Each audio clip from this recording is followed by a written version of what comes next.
So for any of my Muslim viewers, I would like to wish you all a Ramadan al-Mubarak. Hope you have a beautiful and blessed month and really reap its rewards mentally, physically, and also spiritually. It cleanses the soul. So I really hope that everyone has a fantastic time for this month. Also for those who, any of my viewers who are not Muslim, Ramadan is the fasting month, holy month for Muslims across the globe. So it's not just about we don't eat, that's the obvious. So we have like a pre-breakfast meal before sunrise, and then we break our fast at sunset. So as the course of the day, you carry on with your normal kind of duties and activities that you may do, work, study, whatever it may be. You're obviously not eating, but then aside from that, you will be hopefully engaging within a spiritual connection with God through your prayers. So this is basically what our Ramadan month is. So I'm going to be showing you a lot more of my recipes. I might do a few possibly at suhoor time. Suhoor basically is a pre-breakfast meal, and the sunset one is called iftar. So I may kind of show you the suhoor what I have actually for the morning session. Okay, now for a second filling. This is just chicken minced, and again 1 teaspoon of all of our spices. So I'm going to use this for one of the samosa fillings. So that's pretty much washed, and that's what it is.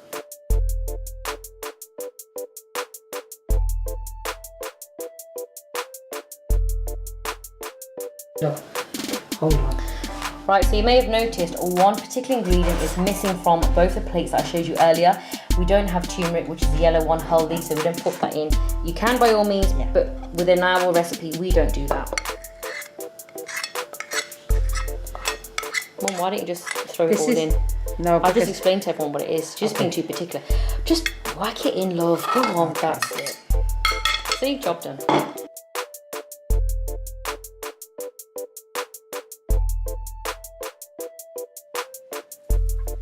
Okay, so for the chicken mince, again, like I showed you earlier, what I prepared, I've just chopped a few more raw on top, basically onions, and again with the addition of chopped coriander, and again you saw how I prepared that.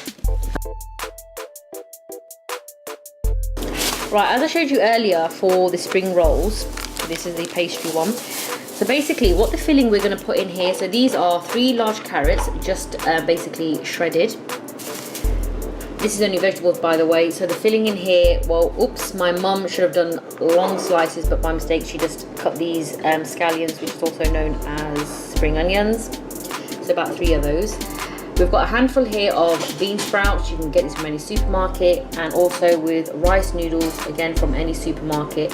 These we might increase within quantity as we go along to see how many we need for this. Okay, so on top of the carrots, I've just literally lightly sprinkled, as you can see here, a little bit of salt and pepper, nothing too much. I mean, if you want to garnish it with any other herbs and spices, by all means alter the recipe, do so. Now to stick it all together, just get a bit of flour with a bit of water, just to make a bit of a gloopy paste, just to stick the sides. Oh, it's a bit runny actually.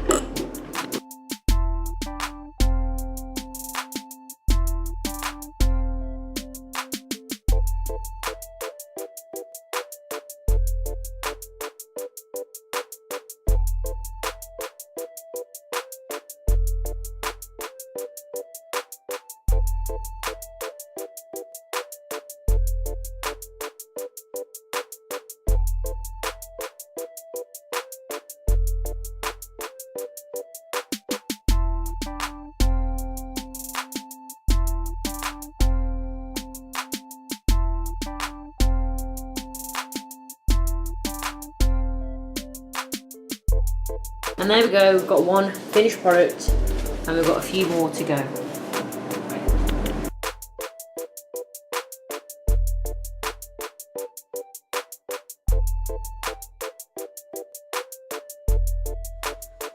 Right, just a quick tip with the puff pastry squares. So you can use this any time if you're not doing it today, but if you keep these in the fridge, you need to separate them. So just take them apart because they really do, they're fiddly little buggers and they really do stick. Not so shake. So just cut a little square of greaseproof paper, sandwich it in between, well, if it does stay, but anyway, and then get another one, sandwich on top.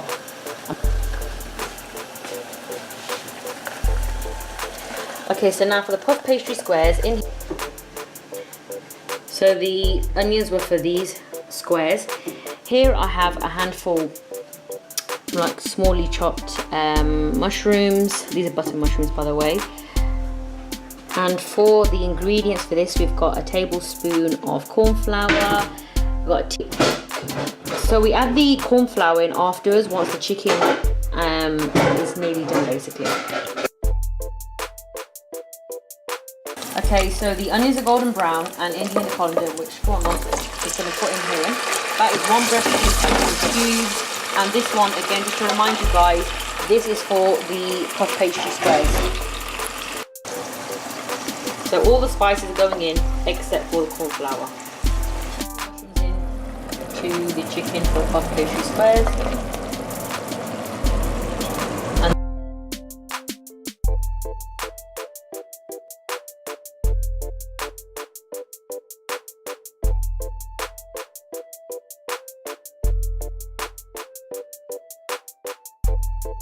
Right, okay guys, so for the final installment of my pastries, this was my recipe before I showed you in the video earlier for my chicken and mushroom selection for this pie. You want a little bit, don't overfill because it will seep through the sides. Just get a little bit in there. And then all you simply want to do, just using your flour and water concoction here, just go in a diagonal way so the corners, this is your glue basically, it will help to seal it off. You can do circular shapes, whichever shape you really prefer actually, and you're just taking it across the corner. I'll turn it around so you can see, dabbing it down. Now if you want to be really fancy, you can do any of your own technique. I just keep it simple, use a fork and just crimp it. Don't worry about that coming out using on the side, you can clean that up afterwards. Press it down so it seals it in, and there we go. So I'm going to get ahead and finish all these off. As you can see, I've prepared and did all my other kind of spring rolls and samosas, and I've still got loads more to do. So anyway guys, I really hope you enjoyed my video. Oh, a really quick tip as well. You can just put a little bit of a hole in there. So obviously, once you're cooking in the oven, the air pockets, so the air can come out for the steam. So anyway guys, I really hope you enjoyed my quick video. These would be in the oven because these are the puff pastries. These ones will be fried, the samosas and the spring rolls. So guys, please give me a like, thumbs up, feel free to leave any comments. Don't forget to subscribe, and I'll catch you in my next video. And whoever is my Muslim subscribers or viewers, Ramadan Mubarak, and I hope you have a blessed month. Thanks for watching. Bye.